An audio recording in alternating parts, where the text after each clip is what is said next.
What's up, men? I am outside. As you can see, it was just too nice to not be outside. So hopefully the traffic noise doesn't bother you or get in the way. But today we are going to talk about rucking, and we're going to use this as our cardiovascular exercise. I'm going to tell you why it's so much better than jogging and why it's a great place to start and all the benefits involved with it. This is going to be maybe one of the toughest habits because it does require some time, but you can stack this onto some other things hopefully you're already doing. So that's the goal, that's the hope.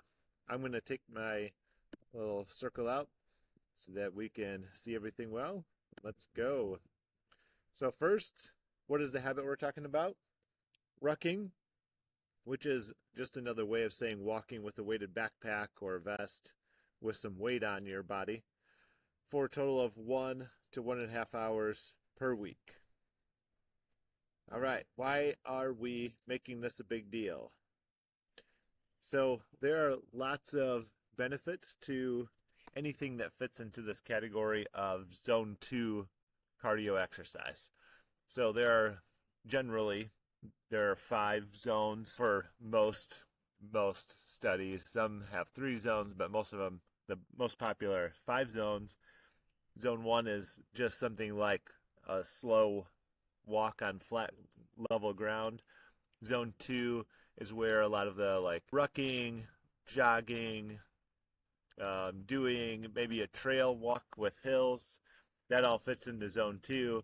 And it goes all the way up to zone 5, which would be like hill sprints, an assault bike, those kind of things. So it just is a way of describing how hard your heart is working. And there are benefits to being on both ends of the spectrum for the most part, like being in the lower zones and the upper zones. But we're going to talk about this zone 2 particularly because a ton of benefits come from this zone of exercise. So you can read through this list, but a couple I'm going to highlight are the mitochondrial function. So again, that's really a lot of our focus with nutrition as well as exercise. How can we increase the number of mitochondria and how efficiently they work? So with zone 2, zone 2 cardio exercise has been shown to improve both of those aspects. Okay, and then we talk about fat oxidation. And when we talk about that, we want to do the right kind, which is the slow kind of fat burning. Anything that's high, quick, fast burning, in other words, that's emptying those fat stores quickly, is like emptying a bank account quickly. And then your brain is always predicting. So if you take a steep cut in fat stores, your brain is going to react by that next meal being quick to replace that fat and maybe even give it more so that that doesn't happen again. When the body loses fat quickly, it's a red flag signal to the body that, oh, something is wrong, and that's a place that the body doesn't want to be in, is having insufficient fat stores, because that's really just the backup plan. It's like the emergency fund for the Dave Ramsey fans out there. So tons of benefits for this zone 2 cardio, including teaching our body the slow, sneaky way of moving fat out of our body. So look over those other benefits. There's a lot there, a lot of really wonderful things. So why not jog? Lots of people are into jogging. Or in other words, another question is, why not just walk without weight? So first, against jogging, there's a much lower risk for injury with rucking than with jogging. They don't call it runner's knee for anything. It's got its own name for injury. And just that repetitive kind of motion of 4.5 to 5.5 times your body weight going through your knee when you're jogging versus less than half of that when you're walking, even with weight, is a big factor as to why it's called runner's knee and why runners are always, almost always, dealing with knee injuries, among other kinds of injuries. The other benefits over just walking would be that it's going to build strength better. So your core has to work, your shoulders, your glutes, your quads have to work a little bit harder. And then also it's going to stimulate more of your bone mass density. So that is, again, your bone is constantly being remade, just like all parts of your body. And when it gets stress, such as weight, extra weight, going through them while you're walking, it's going to stimulate strong bones. It burns more calories. It's really easy to scale, move the weight up or down depending on what you need, and multiplies the work you do while you're spending the same amount of time. So lots of good benefits there. Now let's talk about how to do it. So a couple options for adding some weight would be having a backpack, and ideally one with a chest and waist strap. You could put your own stuff in there to start, especially like books. You want things that are flat if you can, and you want things that are high up towards your back, so you don't want it hanging super low. Ideally, you could use hard things, even like dumbbells or hard plates, but you just want to wrap them in towels if you do that.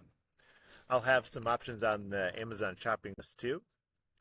And then another option, some people like wearing the vest. That's a little more weight on the front and back side. You feel a lot more in your shoulders that way, so you could do that. Those usually use like little blocks of sand that you can use. And then how much weight you want to go for? Maybe if you haven't done it yet, just start at like 10 to 20 pounds or so, maybe like a tenth of your body weight. And then slowly work up from there. A good place to aim for is somewhere around 25% of your body weight.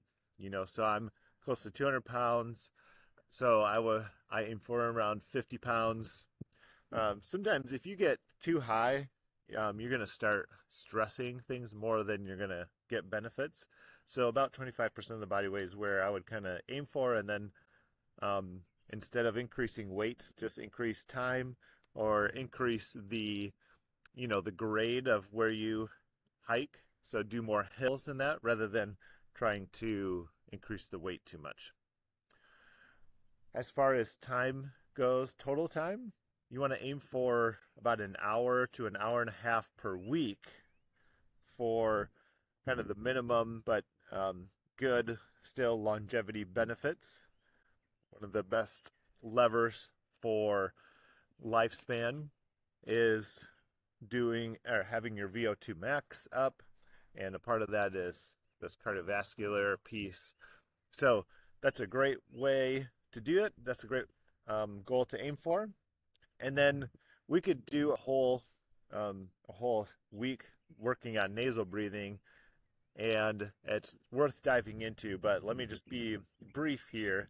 There are a ton of benefits to closing your mouth while you exercise, especially in this zone 2 area, even related to bringing cortisol down, if that's an issue with you, if you snore or even have sleep apnea. Can be a huge help. Even people have reversed and completely cut out snoring or reversed their sleep apnea through practicing nasal breathing. Even improved cognition in a few ways they've shown in some studies. So it's a great thing to pair with this zone 2 work. A couple other tips. I try to keep my pack just in the car with me, so anytime you get the chance, you can just pull over. If you find a park even, while you're driving, you could do that. Just having it with you in the car.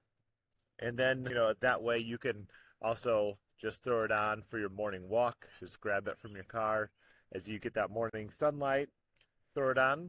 And as I mentioned before, the more hilly trail, the more work it's going to be. which is a good thing. A wooded trail is really helpful. Obviously, being outside, you could even be on a treadmill, and that would be okay. Being outside is better. Being in a wooded area is really good too. There's a visual stimulation that happens being in a wooded area um, that is really stimulating for the brain.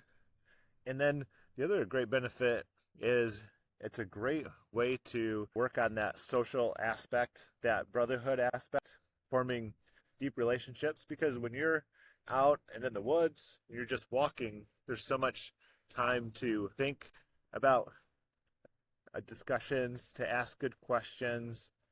And we do this every Wednesday morning. We've been doing it for the last probably year and a half.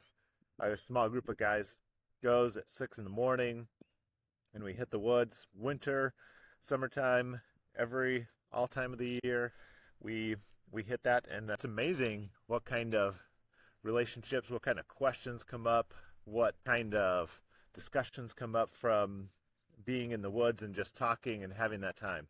So use that. That's also, one of those great benefits for longevity, as they find, people that have strong relationships, like brotherhoods, like friends, not just their spouse, but friends, make a huge difference with how happy we are. So what do you do now? Next steps are choose what pack you're going to use. So if you got a backpack at home, just start there. It doesn't have to be fancy at all. I'll have, again, some options on the Amazon shopping list. You're going to choose the weight you're going for. Obviously start low, and then if you have it with you, then start tomorrow. Add that on your morning walk. You can also, after meals is a fantastic time to get a walk in too. So just stack it on your walking habit already, which hopefully is getting more and more, and you'll be able to increase or multiply your efforts with it. In the app, you'll notice at the end of the week, I think on Saturdays, it'll check off whether you got to an hour to an hour and a half total. So kind of just keep track in your head, you did a 20-minute walk this day and a 10-minute walk here and a 30-minute walk here. So you can estimate that. It doesn't have to be exact. All right, brothers. So I want to remind you of this quote when you're thinking about how annoying it is to find your pack and throw it on and get outside.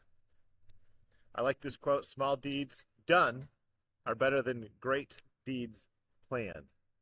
Sometimes I'm like this, really good at having grand plans, and in my mind, it's almost like you think you actually are doing something just by planning it, and you almost can feel like, oh, I accomplished something, I did that, but you didn't actually do anything yet at all. So think about this rucking as one of those things, the small deeds, one of those little bricks in the cathedral, and it's consistency that's going to win the day. All right, brothers, go after it.